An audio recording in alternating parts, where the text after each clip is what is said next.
Welcome to the Clause YouTube channel. Together, we strive for a safer, secure, and more stable world.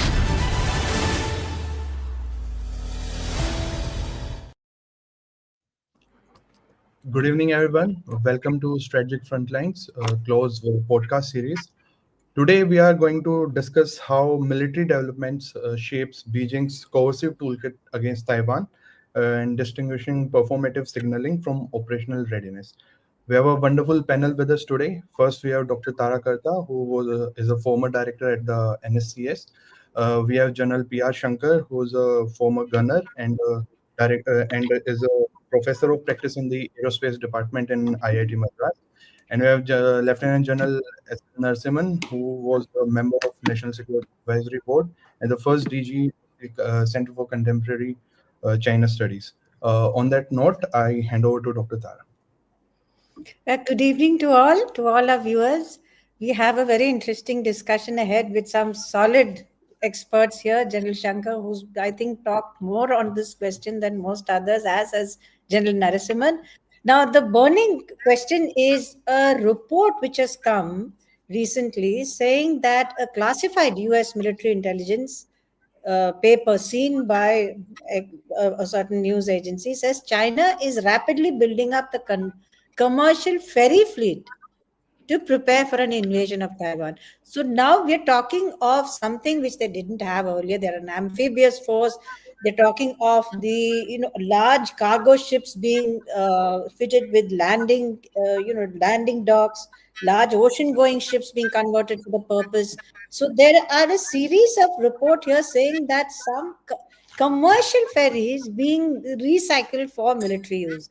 So this, in fact, comes together with another report saying that Russia is now training the Chinese, giving them assistance in special airborne forces. So it's all different categories coming together in a scenario which seems to point towards readiness of an invasion of Taiwan.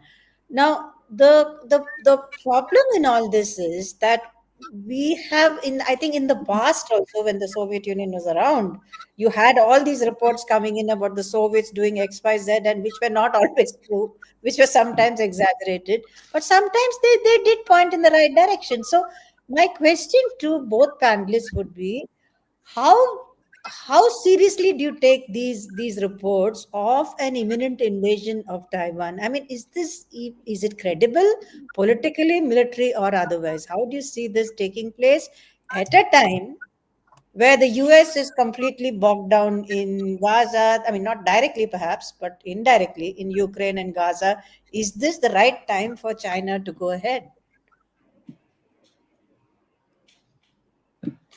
Over to you, General Shankar. I think I'll defer this to General Narasimhan because he's the one who knows China better than I am. I am openly admitting it, having lived in China. So I think let him take the first call, then we'll come in. Okay. Thanks. Thank you, Shankar, for that remark. I don't know whether I deserve it, but thank you very much, all the same. You see, the imminent threat to Taiwan actually is being actually put out for quite some time now. That is known as the Davidson window. Many of us would have heard this Davidson window. That is what talked about 2027 as the timeline for Taiwan. And there were other congressional, I would say the kind of sessions that they had, where certain military personnel have talked about 2027 in US. But my own understanding is different. Okay, you're talking about this commercial ferries being used, ro-ro ships being used, etc. All these ro-ro ship movement is strictly monitored, by the way. When these ships the ro-ro ships actually have a typical move pattern, coming from Qingdao to Shanghai and then going back, etc. This has been very strictly monitored. And ro-ro ships are not small. They're huge vessels. So it is not going to be easy for anybody to hide it from anybody's view. So one is that particular thing. Second thing, use of commercial ferries is fine. I mean, we all have used it. In IPK, we used it. We used a lot of commercial ships to carry troops to Sri Lanka. I mean, this is nothing new. I mean, I don't know why this is gaining so much of highlight. Is something what surprises me. So my own reading is, still the PLA is still grappling with its own issues. There are a lot of internal issues that they are grappling with. They are also trying to improve their joint operations capability. They have just scraped the tip of MDIGO, which is known as multi-domain integrated joint operations. I don't think 2027 is a time frame that anybody is looking at. I mean, not even the near future. Even if you go and speak to many of the think tanks in US, they are very clear in their mind that 2027 is not a timeline by which China will be ready to do this kind of an operation. So that is first point number one. Two, please also look at the capabilities that they are building. I'm sure this question will come up later because in the list of questions I saw this regarding this airborne capability and things like that. You see, at the moment, the airborne capability of China is also restricted to minimal levels. I mean, in the sense that division or two at best they can carry. Similarly, the amphibious capability is also restricted to a division or two. And this is not adequate for any kind of operation that they may like to plan on Taiwan as yet. So this is the second point I want to mention. Third, please understand, unlike Russia-Ukraine keeps getting compared to China-Taiwan. Unlike Russia-Ukraine, there is a Taiwan Strait in between. That is going to be a major hurdle for any operation that physically people have to launch across that strait. And all this thing will need mustering of forces at various places. And with the kind of battlefield transparency that we have today, it will be extremely difficult for China to muster so many troops and then launch them at a particular time. It is going to be extremely difficult. And so I actually am a bit skeptical about this issue that keeps coming up. China is going to invade Taiwan right now, tomorrow, day after. I mean, I don't think that is the way it is. Even Mr. Xi Jinping, when he says that, they got an unfinished agenda of getting the motherland back united as part of national rejuvenation and things like that, I can challenge anybody whether he has put a timeline on it. He has not put a timeline on it in any of his speeches. You can check it anyway. So the reason for that is very simple. I mean, the task is there. However, it will be done at an appropriate time is what he is talking about. And then comes this 2027 timeline, which people have somehow misinterpreted to say that, China will finish their modernization by 2027, the PLA modernization. But that is not what he meant when he talked about it in 2021.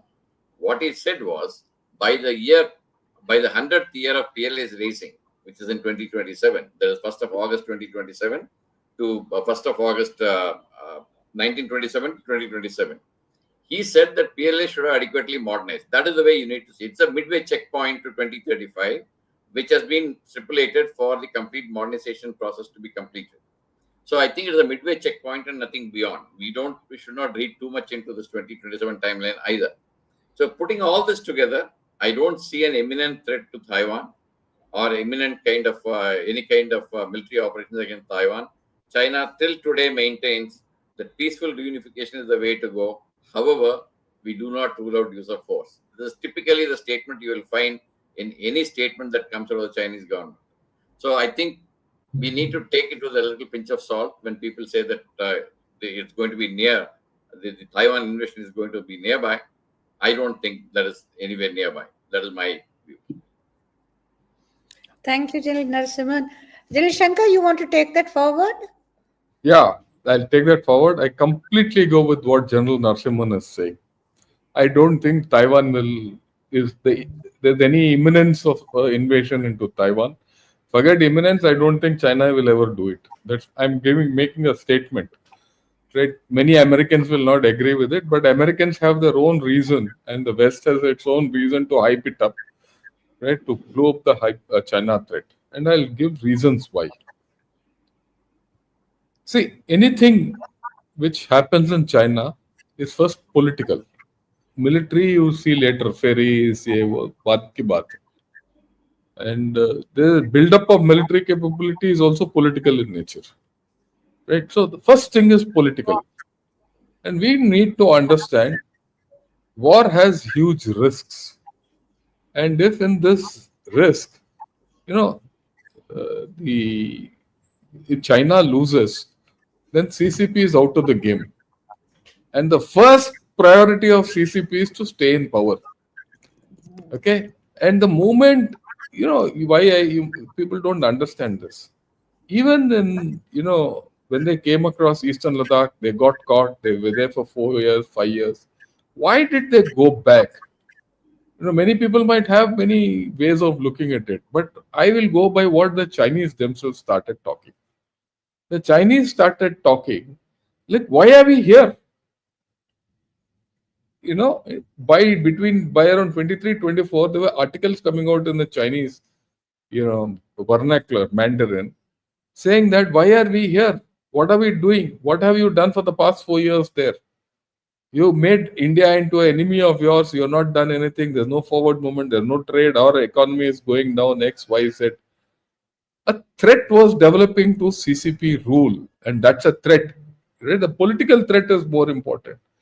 So if these chaps go in and get stuck, let's say assume that they get stuck there for 3-4 years. Thank you, CCP is gone. So will Xi Jinping and company risk it? What about the legacy of Xi Jinping in case of a failed operation? And mind what General Narasimhan said is very important. Unlike Russia, Ukraine, and all, there's 200 kilometers of rough, choppy sea in between. Okay, and there are only 2 months in a year, April or October, or a little give and take, where you can actually put through. There are so many things. It's an amphibious operation. I'm not going into the military. If I go into the military, that's a whole story. So that's the first thing of the political risk involved in this. The second thing, off late, you see what is China's story. China's story is we don't go to war, we make peace. It's only USA which is involved everyone in war and this and that and all that. And just 2 weeks back, this man has come out in this SCO meet and said, global governance initiative, because we sell a good story. We will take everyone along. Okay, and here he goes to war. Completely contradictory. Then all his global governance ambitions and all go for a toss. And it is not as if this global governance, Sinocentric world order and all were new. These are old theories. Why is it come suddenly out and he's dusted it out and he's speaking? And he's put it in SCO, in a SCO plus forum. In fact, not even SCO plus forum, SCO forum when India was there. He made this mention. Okay. He sees an opportunity when America is withdrawing. America is retreating. America is wrecking the global order. So he's saying, यार, I am the global order. हम करेंगे ना सबके लिए. तो अगर वो हम करेंगे सबके लिए is the story of his day. हम है ना type. So he goes into Taiwan and messes that up. He has to decide. He has to decide whether he wants to go to Taiwan or China has to establish a global order. And remember, his economy is short. Many people don't agree with me, but his economy is short.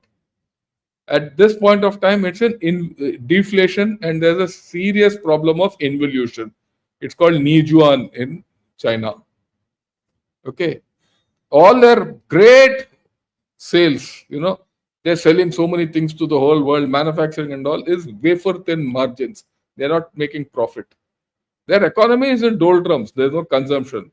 Their consumption is 40%, and India is at 65%. And an economy of this size which cannot consume will not grow. This is not magic. You have to go to Samuelson and you have to go to all those economists. They will tell you this. So the way at this point of time China is situated, I think the last thing on its mind is a war. China can't afford a war. Now, if you think, okay, all this is theory, you have to read what the Chinese have written. You see, within China, there is a political fight going on. Well, China, there's always an inbuilt infighting which is going on. For about 2-3 years, Xi Jinping had put the wraps on that. But now it's come out again. You see all these China YouTubers talking of Yang coming through, some Hu Jintao coming, Yang Yuxia taking over and all that. But all said and done, there's an infighting going on.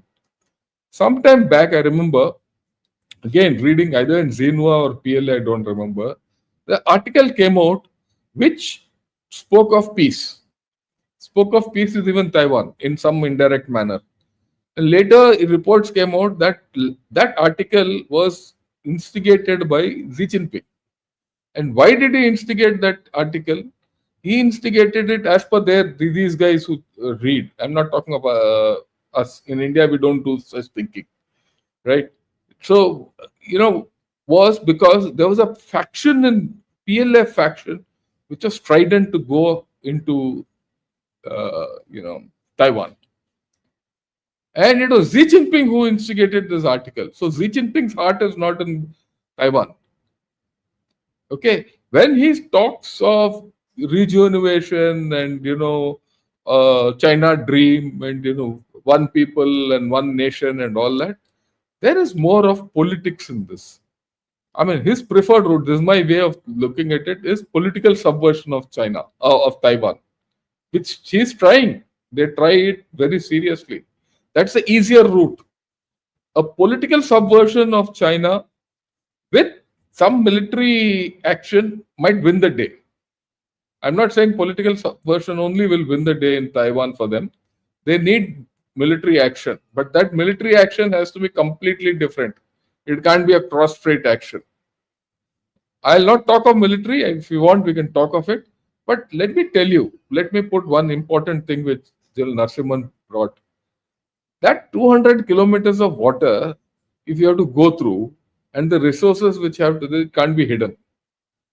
It is equivalent to what happened in the Normandy landings last century, right? And in scope. And after that, no one has attempted that. So it will take a huge doing. I don't know whether PLA has got the capability to do it also. I don't think it will have the capability even by 2035. I mean, we can keep saying his timelines, they are more psychological in nature. But will he have? What about his generals? Well, you tell me which army can survive 60 generals being sacked in a 10-year period. So that means you are averaging 6 to 7 generals a year. In India, if you sack one general in a year, the whole army gets shaken up and there's a political problem. Vato, they are sacking generals as the peanuts. So, okay. And so I see there's a problem. And this indication came out in the PLA parade, victory parade. The victory parade this time was commanded by a lieutenant general, and others were all colonels. All the generals of the PLA were put somewhere else. Okay. And this is against their own history. In all their previous parades of this nature, it was the generals who commanded the parade. You have to read these fellows a little in detail to understand everything is political. If you don't read the political angles of CCP and what's going on in China and the Chinese thinking, then China will definitely attack Taiwan tomorrow. We will take it forward after this. First to General Narasimhan, sir, you said that they don't have the capability now, even their modernization attempts are not that viable. We see in 2020, Xi Jinping said that by 2035, we have to double our economy. And their economy was around $15 trillion by then. And by 2035, it has to be $30 trillion, for which a stable growth rate of 4.7 is needed. And we see that their growth rate is declining day by day since she has joined, not just since 2020. Now, to offset that, they also started that dual circulation strategy for internal circulation also. That didn't pan out as much as he wanted to. Now, reunification is a core goal for China, but economy too. And as you say, that survival of the regime is also a main thing. But if their economy goes on, keeps on going down, is there any viable, let's say,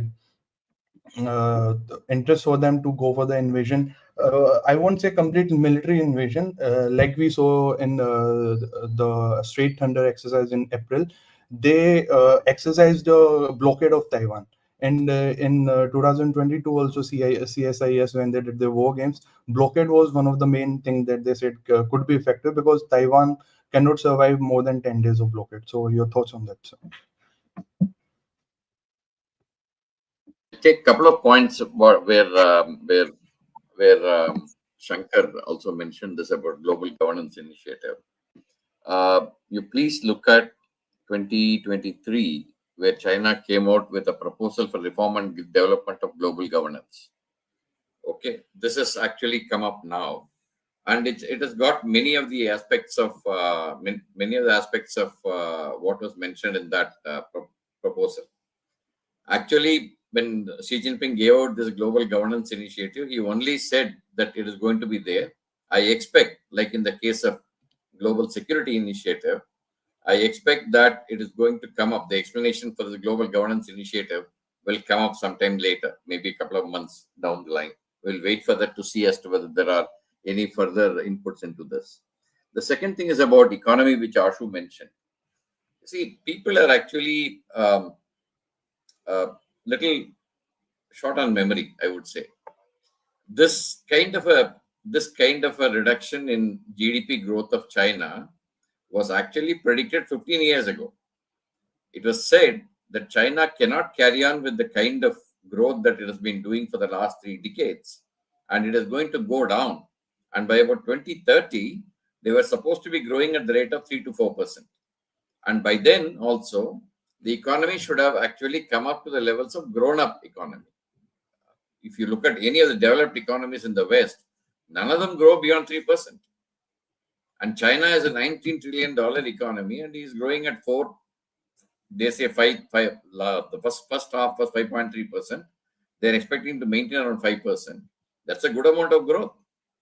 So that is something that we need to keep in mind. While I'm not disagreeing that there are problems in that economy. There are many problems in that economy.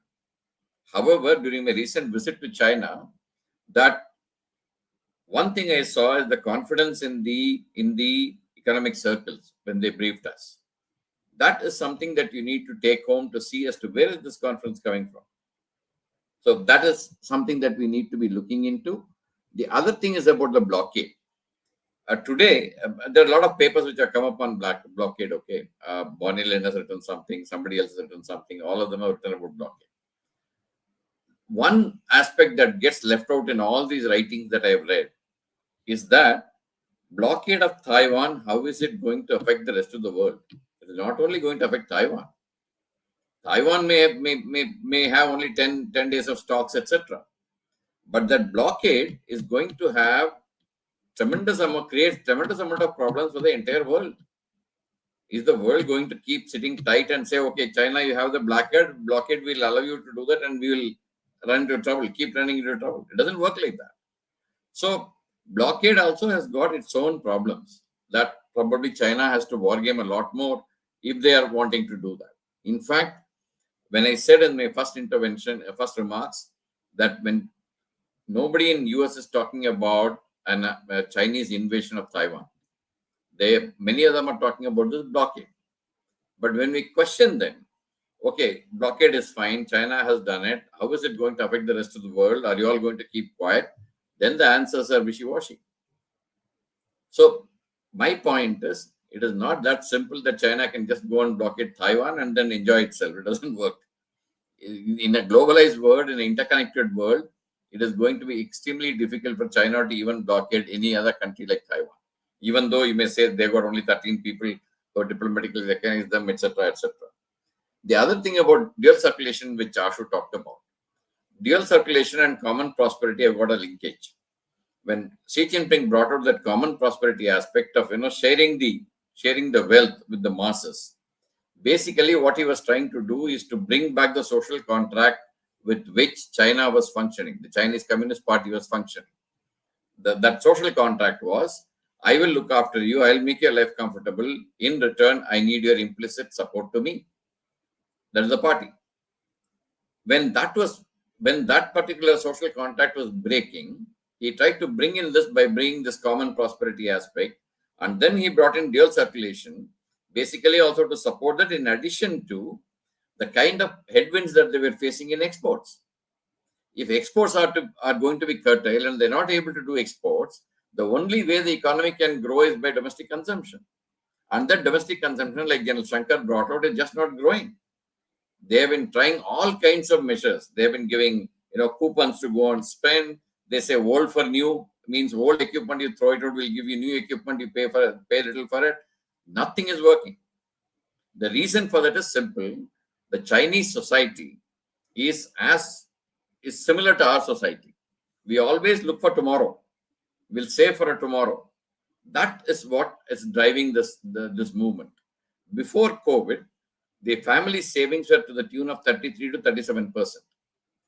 Just before COVID, it came down to about 16 to 18%. Now it has come back to the same levels, which means people are wanting to save for a rainy day and they don't want to go and invest in anything, which means the domestic consumption is unlikely to grow. In fact, if you look at the Economic Work Conference document which came out in December last year, and even the other statement that people have been saying, the senior leadership is saying in China, domestic consumption continues to be their problem. So this is not going anywhere. These problems they have to face.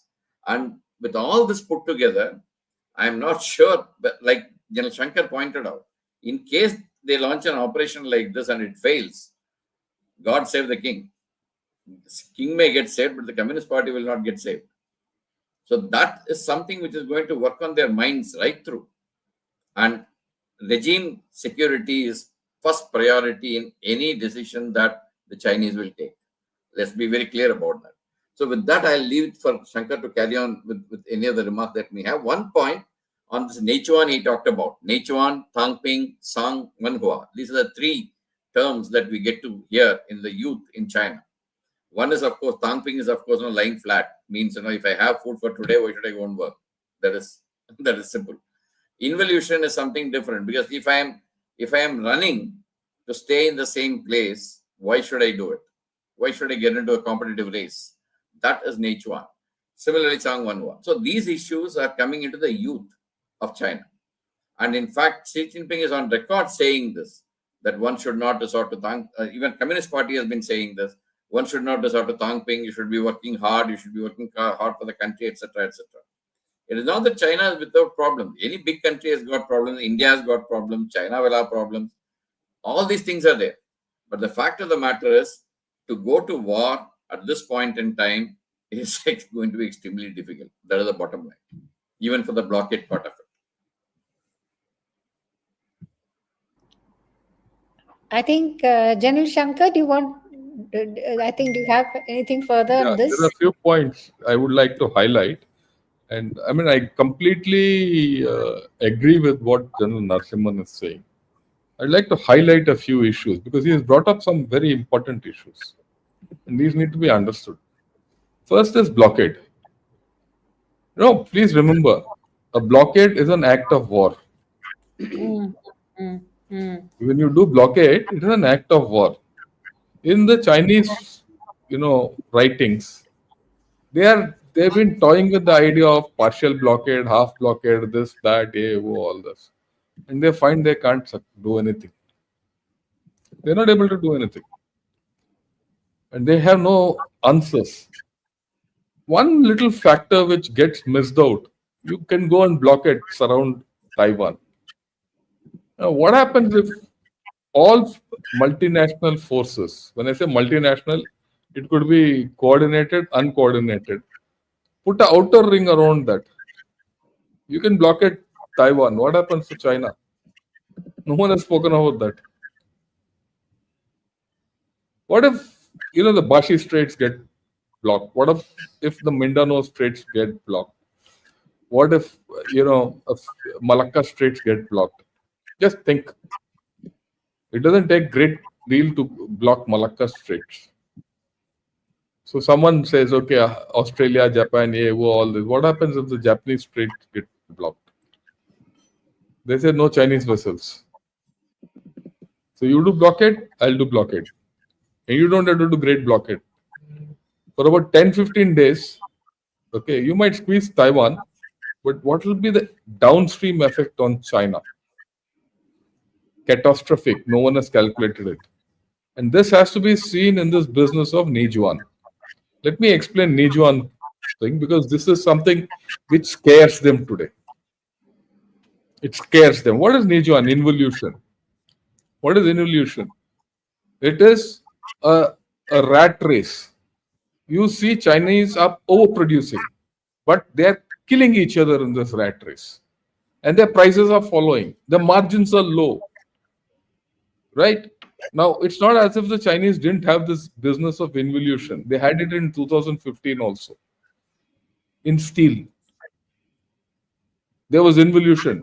Because of their excess production and competition, they had a major problem. Right? What did China do? They went hammer and tongs, cut out the competition, consolidated this, that, all that, and did all that. They were very successful. They were successful because everything which was involved in that involution of, at that time, basically steel and heavy metals, was all state-owned enterprises. Today, their competition is on EVs, solar panels, everything. China produces more solar panels than the world can consume. So that is why they're going at raw. I mean, the same thing for EVs, same thing for all those batteries and all that, high-tech stuff and all. So, and the competition is huge, and cutting is down, and they have, second-hand cars being sold as first-hand cars. There's something for that. It's all in a pretty bad shape. That stops and export down with the domestic consumption down to 40%. Thank you, China. Their economy will collapse. They know it. It's not as if, because these are all articles which I'm picking up only from the Chinese. Incidentally, I don't read Western things about China. I read only what Chinese read. So, Nijuan is a cancer for them at this point of time. Yesterday, they have done what they did with the steel thing, they did for non-ferrous metals. Because these non-ferrous metals were all under the state-owned enterprise system. So they could clamp down on it. But not others, private. If they clamp down on private industries and private, manufacturers for all things, and you can do it, then what happens is a lot of factories will have to close. If factories close, employment goes. Okay, and if employment goes, that is the end of the story for them. So there is a huge problem, and just think of a population whose jobs are not there, whose their salaries are falling, right, and factories are closing, and there's no domestic consumption, and people outside have put barriers and tariffs so that the world can't absorb Chinese overproduction. Why do you think they're after India? There's a reason. Okay, so I'll not go that, because we'll go back to Taiwan. So blockade is out. It's very difficult. The next point, which very important point he made, social contract. You see, the initial social contract between the communists and the people was, you give me your liberty, I'll give you prosperity. And common prosperity was part of that story. That's a common prosperity. Everyone will be happy ever after. Didn't work. Then they started dual circulation. Dual circulation has failed. It has been failing repeatedly every 3-4 years. The word comes out with failure. Why? Because there's no domestic consumption. Gone. And it's not going to revive. Why domestic consumption is not going to revive? Their demography is declining faster than they can consume. Even if all these coupons are given, the number of people to eat are less. So that's going down. So that balance is there, so domestic consumption won't go up at all. Okay. So you see this contract has failed. So in the event of this contract failing, it is not as if the Chinese don't know, they know it.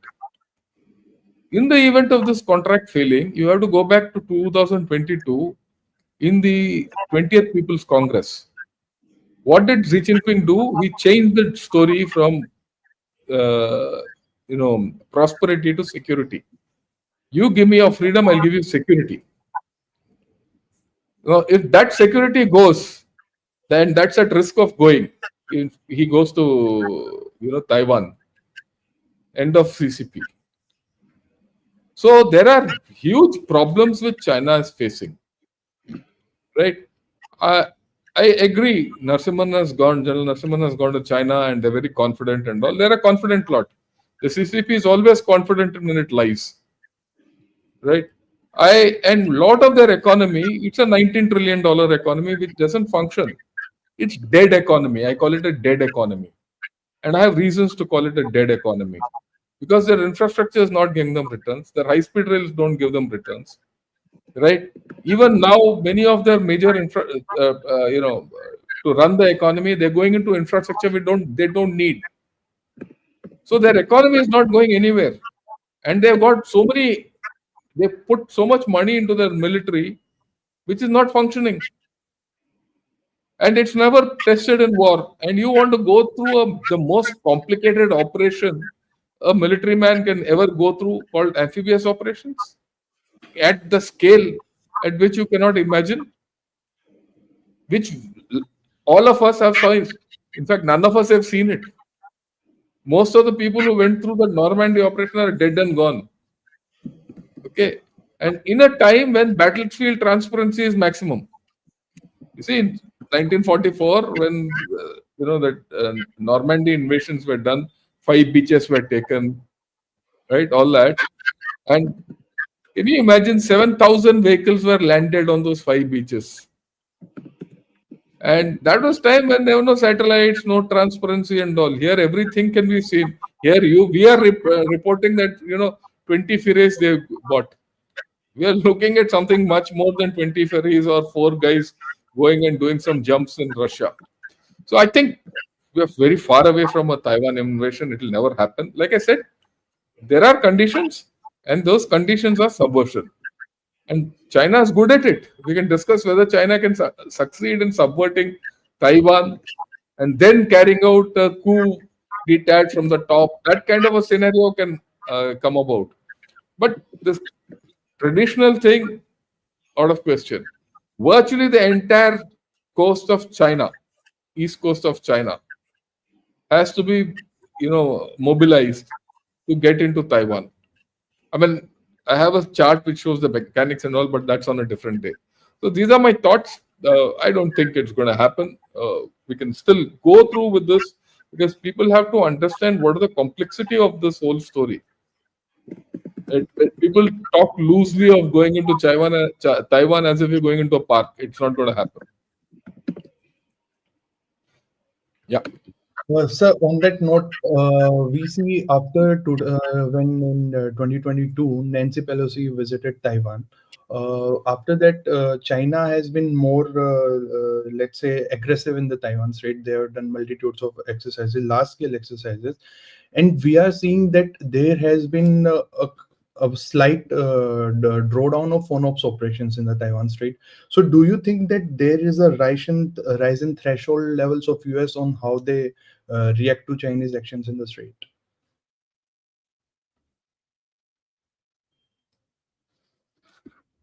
You're on mute, sir.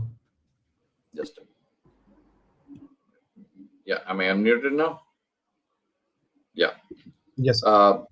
You talked about this 2022 Nancy Pelosi's visit and thereafter these blockades which have been happening. Have I understood your question right? Right. So if you analyze what happened after Nancy Pelosi's visit, they did a 3 days blockade of Taiwan. I mean, if you can call it a blockade, okay.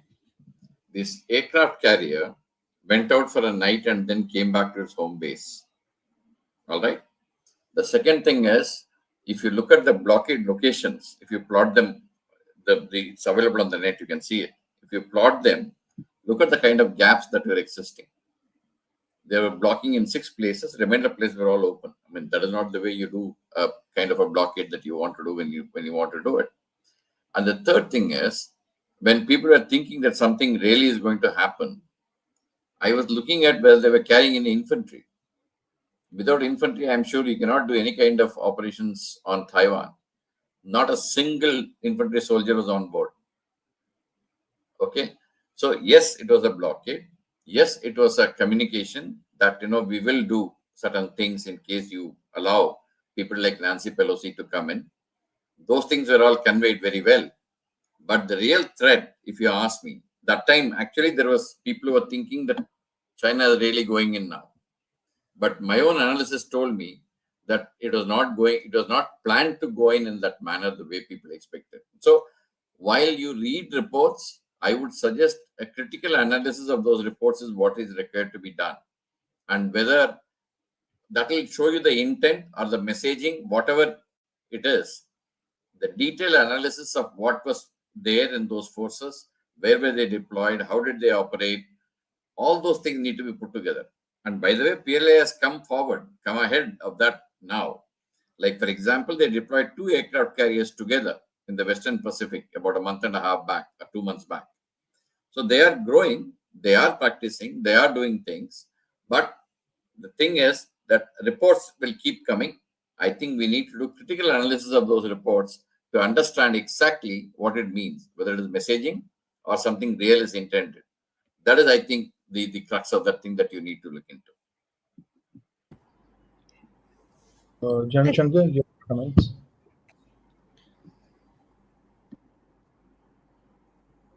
So you're on mute. I'm not on mute. Okay, got it. Can you hear me? Yeah, we can. Yeah. See, what General Narasimhan said about blocking is very, very important. Please understand. Because I did some analysis on this, and these are all based on the reports which have come out. The only time PLA resorted to firing was the first time. When Nancy Pelosi came, they fired 11 missiles of various varieties. And these were all fired in the sea. No one knew where they went. They claimed that everything hit their targets, the intended targets. Okay. But there were 3 missiles which landed in Japanese territory or their Japanese waters. The reaction to that was Japan did whatever it had to. There's one small island called Yoniguni, which is just about 100 or odd kilometers away from, the northern tip of Taiwan.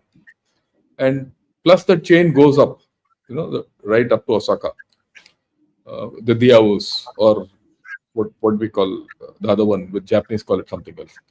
So thereafter, the Japanese have deployed weapons there. They said, you want to fire with us? You come near and we'll fire on you. Then, following that first exercise, the Americans went into Luzon. Luzon is the northernmost territory of Philippines, and carried out an exercise there. And they left back Typhoon missile systems there.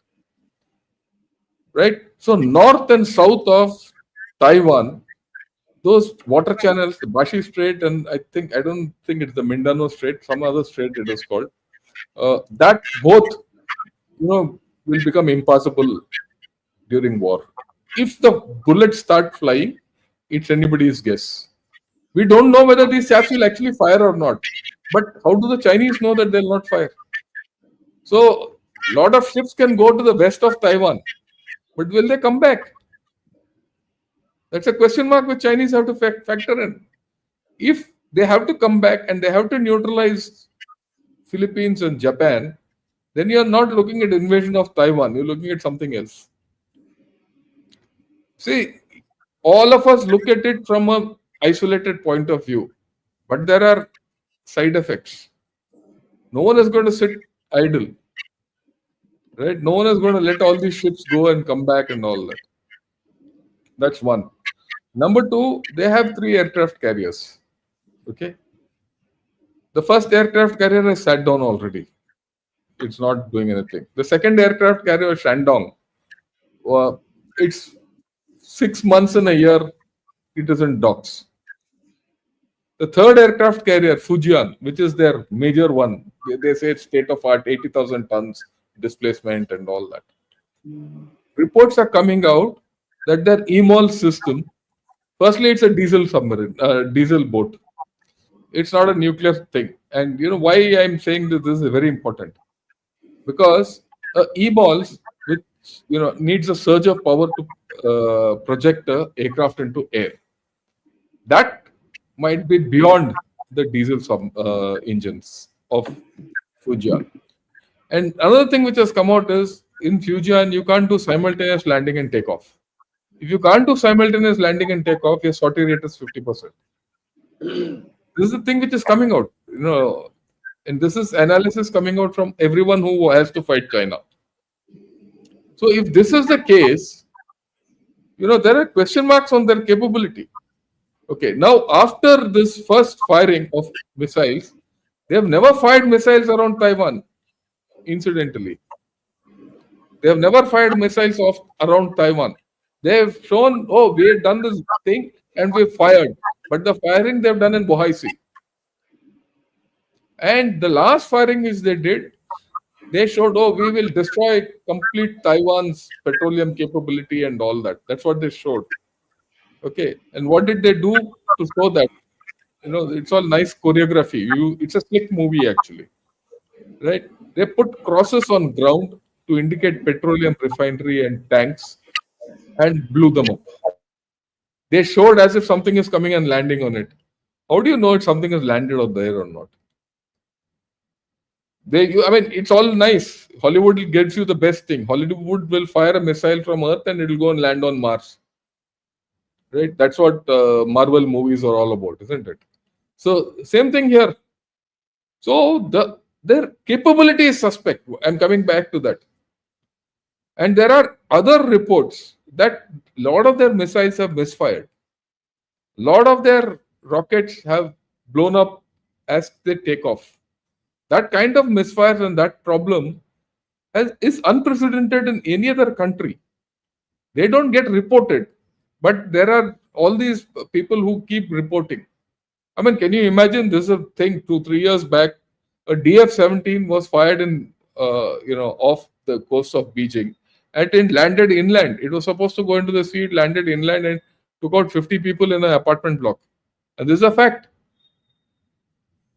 So there's a whole lot of question marks.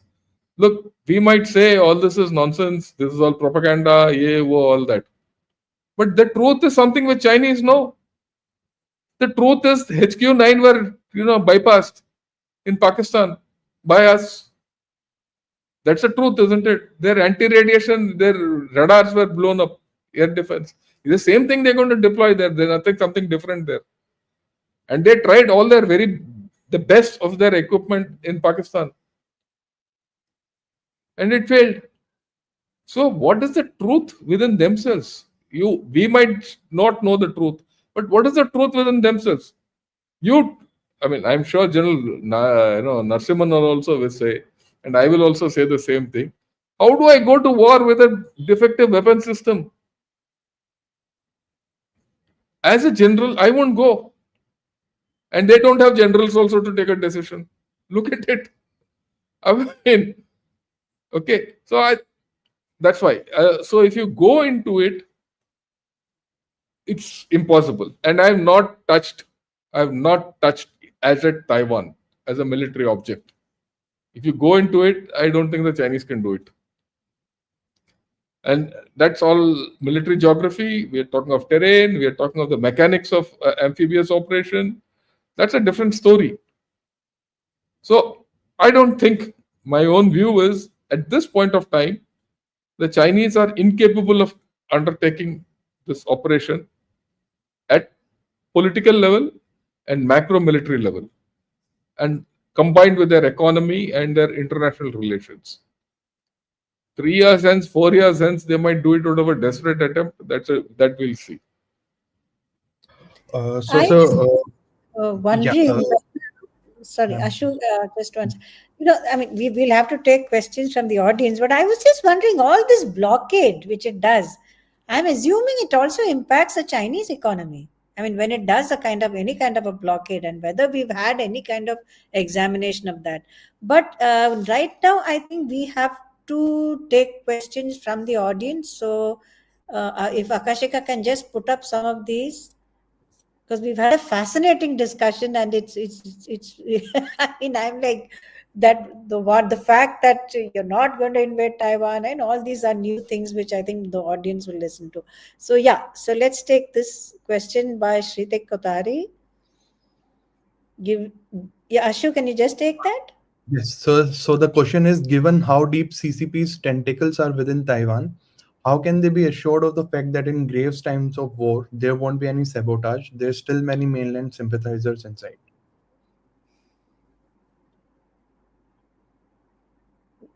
Any of you can take the question, sir. No, let General Narasimhan handle it. He's Okay. You see, that the Chinese have penetrated the Taiwan system is a known thing. I mean, if you today, I was told by one of my colleagues some time back, when he landed in Taiwan, somebody came and whispered in his ear in the airport that we know who you are and why you have come. So obviously, there has been enough penetration of the Taiwanese system by the Chinese, and they keep doing it. There's nothing new about it. And I'm sure the Taiwanese also know that this thing is happening. So they have their own systems in place to overcome any kind of these issues that could come up. So that is the point I would like to convey. Definitely, there are sympathizers, but please understand, year after year, there is a census that is being done in Taiwan as to how many people want to become independent, how many people want to join China, and how many people are undecided. You find the number of people who want to be independent is increasing year after year. So that is something that I think we need to keep in mind.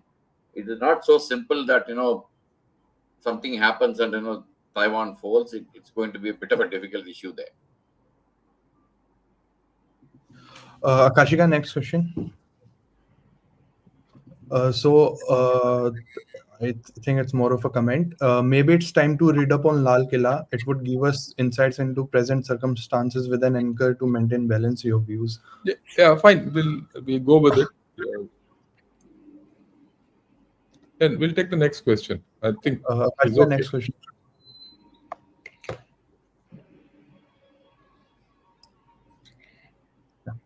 Yeah. Sir, there is a G2 to consider. Despite the fact that both the American and Chinese are debt economies, the two together would be able to maintain dominance for a while longer. Your views, sir? Yeah, they will. And this is one of the reasons why they'll not invade Taiwan. You see, already there is talk. In fact, Mr. Trump is on record to say, there's a video of his which says that Xi Jinping has promised me that during my tenure, he will not invade Taiwan. Okay. So if there's a G2, right, and part of the G2 agreement will be this. Okay. If the Chinese renege on it, there'll be costs to pay. So will China go in for it? That's a question. Yeah, please. Go ahead, Shankar. Please go ahead. Sorry to interrupt. No. The fundamental thing, when you do all this calculus, don't look at the military calculus. Let's first get the political thing straight. The political string for China going into Taiwan is a minefield, which they don't know how to get out of. That they don't want to get in. I mean, you can get into a minefield, but getting out alive is a question mark. Yeah, Narasimhan is laughing. He'll know better. A couple of things I'll tell you. The G2 was proposed initially by Mr. Xi Jinping to Obama. Okay, when he came to power, Americans did not bite it, and thereafter they have not actually been talking about this G2. Okay, G2 typically meant that it had three points in that. Says, we will not fight with each other. We'll do consensus things like that. And Americans did not bite that bullet at that point in time, and they have not been doing it till now. I don't see that they will do it hereafter. People may say that Mr. Trump has not been harsh towards China ever since he came on Trump 2.0, but that is with the ultimate purpose in mind of having a trade agreement between China and US. I do not think that cooperation is going to extend towards geostrategy and geopolitical issues. So therefore, the G2, we need to take it with a pinch of salt. If I can just get in here, does that I appreciate the point you're making, Narasimhan, that the G2 doesn't, because there's a lot of fear that the G2 will impact India, adversely in terms of what China might do next. So if they can't invade Taiwan, at least they can show some heroics against India. Is that, I mean, I don't personally don't see that happening at all. But this recently you had the whole, visit by the Chinese foreign minister to the area. He went to the Pakistan, Afghanistan, etc. And there was all this talk about peace in South Asia and everybody must unite. And, so that messaging which you're talking of seems to be going out. But is this something that we take into a calculus? This whole, either it is G2, in which case it's a problem for us, or it is China being a kind of a peaceful neighbor, the whole projection that we are the persons who are going to be, is which is better for us? I'm not sure. Both of it, we need to take it with a lot of caution. The reason why I'm saying this is China has got a friendly neighborhood policy. We have a neighborhood first policy, and both are going to clash, obviously. That is one. Please look at what China has been doing in the past 3-4 years. During COVID, they did one 4-nation meeting between China, Nepal, Pakistan, and Afghanistan. Later on, they expanded that to include Bangladesh and Sri Lanka. Okay, that is that time. Recently, 3 months ago, you found China, Pakistan, and Bangladesh getting together in Kunming. Okay, these things are also not very good for us. I mean, in the sense that our relationship with our neighborhood is actually good. So far, it has been good, and anything to undermine that is going to be a problem for us. Similarly, if China and US, I don't see them joining together at any point in time. Let me also tell you that. On trade, they would definitely like to do some kind of an agreement, which Mr. Trump has been pushing for a very long time, and it is still, there's no sight of that being done. But the fact of the matter is, even if the trade agreement goes through between US and China, on the other issues, there is going to be competition. Exactly. Please understand, Shankar talked about the parade that they did. The parade may have conveyed a lot of other things, but some of the equipment that they displayed were actually getting the Americans to worry about them. Whether the efficacy of them can be questioned, they've tested, not tested, that can be questioned, but the very fact that these weapons have come in seems to be getting the attention of the Americans. So all these things are not going to allow this G2 to come in and go bonhomie and all that. I don't think that is in the offing at all. Okay, Akashika, can we have the next question? And this is the last one. After that, we'll wrap up. There's one start question, no? Oh, yes. So the question is, Taiwan needs radars, missiles, and space-based assets. India needs semiconductors and electronic manufacturers. Both need engines for drones. What are the barriers? Yeah, the barrier is USA. Okay, and the barrier is USA. Please understand. If all things are equal, what you're saying, Krishna, is the best way. That, look, we need certain things, we can give them, and they need certain things which we can give them. We can take and give and take. And I have interacted, incidentally, there's a consulate, Taiwanese consulate here in Chennai. I keep interacting with them. It's called the Cultural Center because they don't officially have consulates, right? And they're very nice people. And they are all for everything, trade, everything. But when it comes to defense dealings, they back off. And they back off because they have commitments with USA. They have agreements and there is a pact. There's a Taiwan Relations Act. All that. And USA will not let them off. And they also don't want to get off. You see, their question is, okay, today we take items from you. And tomorrow we are in problems and USA backs off. Then where are we left? So there are issues. You have to take their fears into consideration. Right? So all said and done, the barrier is USA. If USA had been a good friend of ours, maybe things would have got rooted. Okay? Maybe. But USA is USA now. USA will not allow you to go and expand your influence there. So that's how it is. That's how global geopolitics is playing out. Okay, Akashika, I think the last question, we've got one more. Yeah. This is a bit of a what should India do in such a scenario? I think, Okay. I will answer this question and add one more point regarding that Yeah. Russian report that you initially mentioned. Yeah. Tara mentioned. And, this report about what should India do in such a scenario. I think we need to be very cautious on this. I keep getting asked this question whenever I visit US and interact with many think tanks out there. What will be India's position on a Taiwan scenario? My own reading is, I think we should not get into anybody else's fight. There's no need for it at this point in time. And the second thing that we need to keep in mind is we have an ongoing boundary question with China, and that is more of a interest for us to resolve that than to get into anybody else's war. And when I am asked this question in US, my counter question to them is, are you sure what US is going to do in a China-Taiwan scenario? Because they are still practicing the ambiguous policy of saying that, we may come in, we may not come in. Mr. Biden within 1 year mentioned thrice that we will come in support of Taiwan, and within 3 hours, the White House reversed that statement. So I think everything is up in the air. I don't think we should worry about what we should do in such a scenario. I think we should look after our interests, and that is much more important than anything else. Having said that, on the Russian report that you mentioned about this airdropping things and things like that, I just want to make a mention here. As far back as 2005, I witnessed an exercise called Peace Mission 2005, which is being done between Russia and China since then. Even in that time, I'm talking about 2 decades ago, they were dropping the infantry combat vehicles with troops inside. They had got that methodology and the technology from the Russians even that time.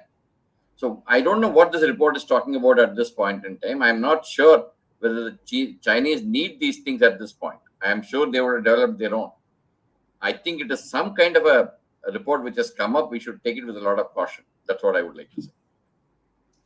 Okay, with that, I think we've come to an end of a very fascinating discussion with 2 formidable experts. I mean, this is knowledge at such levels that I think most of our podcasts sort of pale in comparison. So thank you so much to both our panelists. I at least was hugely educated, and I've seen 2 different points of view. So I'm also a little confused, but still it's a very good way to get confused because the questions are still open. And with that, that is what China does to you. Yes, exactly. I actually have about 100 questions more, but we'll have to wrap up the show. And thank you so much to our viewers as well. And very good evening to you all. Goodbye. Thank you. Thank you very much. Thank you. Thanks a lot.